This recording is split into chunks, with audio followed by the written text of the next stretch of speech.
Alright, so today we're going to be doing how to cast a baitcaster. I recommend if you're going to start using a baitcaster of any kind of start with a little bit cheaper one and work your way up to a little bit nicer one, because then you can figure out whether or not you're going to want to use one. Another thing is if you're going to, start fishing with one, they're a lot harder to get a hang of than like a normal spinning reel or like the push button ones that you used to get when you were littler.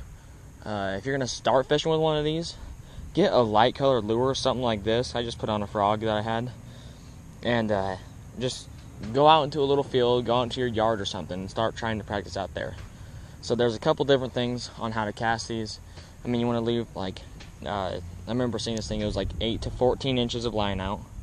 You got my braking system's over here, because I got the new Shimano Stika reel.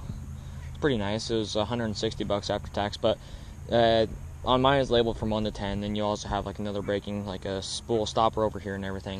So you gotta get it set up correct for your frog or whatever you're gonna use. So I'll just set all my normal settings back down to however they were, just super low.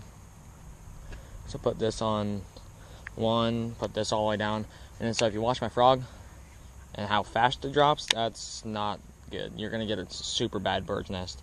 So what you're going to do is just start by tightening this, just get it decently tight. So that's just going to keep your spool. So if you tighten it super tight, so see how it doesn't drop at all? Well, if you leave it open, you can get to wherever you want it to be just by slowly letting out on it. I like having mine a little bit looser because I have gotten a hang of it a little bit better.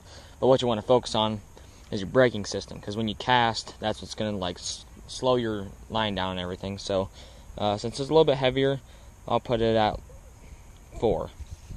So when I cast and everything, it should slow it down pretty quick and everything. So let's just take a cast. Let's see.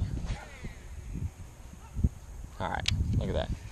So obviously you're not going to catch anything here in a field, but let me get it in. So you have your button. With your button, you can click it down. You're going to want to hold your spool with your thumb, so you control. You can let go, stop it again. So when you cast, you're going to let go a little bit sooner than if you had a spinning reel. So say you're on your forward motion and this is your side cast, you're going to stop right. So say I'm aiming for over there. You're going to stop right here, and it's going to come out, and then before it hits the ground, so say it's sliding down, you're going to put your thumb on it before it hits. So I'll do a side cast, and I'll try to get the bait caster in front of the camera well enough. So here's my thumb, and then stopped it. So if you don't stop it, you're going to get a bird's nest, and some of them can be a pain to get out, depending on if you have mono, fluoro, or braid. I mean, usually if you get it with mono or fluoro, they tend to come out a little bit easier and everything, because with braid, the line's a lot looser, I guess you can say. It doesn't have as much to it and everything, but yeah, so just the basics of just casting and stopping are just the main things you need to know. So you don't gotta whip it super quick. Just if you're gonna overhead cast, you have to let go way sooner. I mean, way quick. I'll show you guys that here in just a second. So let me just set my GoPro up in a different spot, and I'll be right back with you.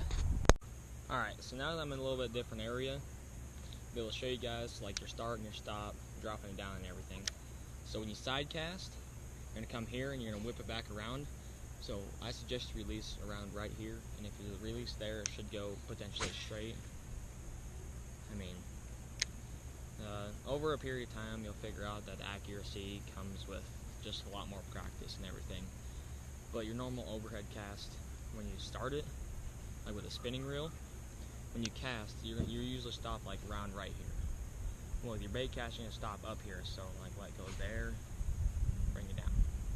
If you don't, it'll just rock it right into the ground. You get a horrible bird's nest, and I mean, you get really mad, because the first time I had a baitcaster, I didn't really watch any tutorial videos on how to cast or anything, and which is what I should have done, because many times did I get a bird's nest, have to cut my line out, and then I just didn't ever want to fish with one of these again.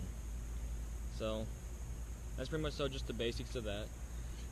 Yeah, just focus on practicing your casting. Other than that, you'll get better at it. Take yourself to the water and start casting with that. Just if you're going to start in a field or something like this, don't use a dark lure or a super small lure. Make sure you use a bigger lure like a frog.